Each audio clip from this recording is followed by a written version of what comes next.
کہ مرد کے اندر عورت والی فیلنگ اور عورت کے اندر مرد والی فیلنگ.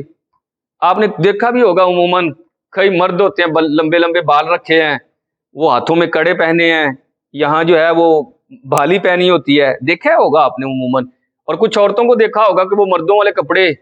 ویسے تو اللہ کے رسول نے لعنت فرمائی ہے, اللہ کے رسول نے فرمایا اس مرد پر لعنت ہے جو عورتوں کی مشابہت اختیار کرتا ہے, اور اس عورت پر بھی لعنت ہے جو مردوں کی مشابہت اختیار کرتی ہے. فیلنگ آتی کیسے ہے؟ میرے امام اہل سنت نے ارشاد فرمایا, در حقیقت عورت کے رحم میں دو حصے ہوتے ہیں, ایک سیدھی سائڈ, ایک الٹی سائڈ. جب مرد کا نطفہ غالب ہو کر عورت کے رحم میں قرار پکڑتا ہے, اگر وہ سیدھی جانب یعنی قرار پکڑے تو وہ بچہ ہوتا ہے, اور الٹی جانب قرار پکڑے تو وہ بچی ہوتی ہے. یعنی مرد کا نطفہ غالب آ گیا تو سیدھی جانب بچہ, الٹی جانب بچی.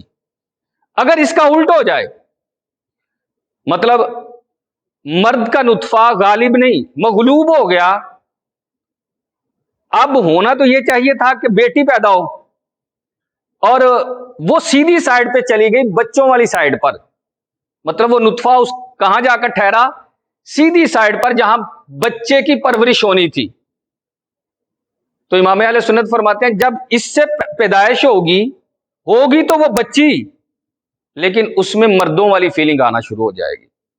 اسی طرح جب مرد کا نطفہ غالب ہو کر الٹی سائڈ پر چلا جائے تو الٹی سائڈ میں تو بیٹی ہونی تھی, تو لیکن چونکہ نطفہ غالب آیا ہوا تھا تو غالب آنے کی وجہ سے تو بچہ پیدا ہوتا ہے, تو اب الٹی سائڈ پر جانے کی وجہ سے ہوگا تو وہ بچہ, لیکن اس میں نا عورتوں والی فیلنگ آئے گی, وہ عورتوں والے معاملات جو ہے اس میں راضی ہوگا.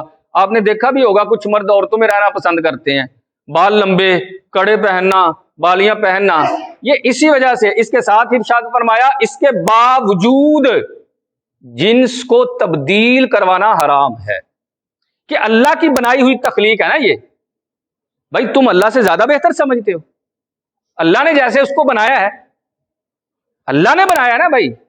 کس کے دستے قدرت میں ہے یہ ساری طاقتیں؟ کس کے دستے قدرت میں ہے؟ اللہ کے دستے قدرت میں یہ ساری طاقتیں. جب اللہ نے اس کو ایسے بنایا ہے تو تم کون ہوتے ہو کہ کوئی یار ہاں یہ تبدیل کروا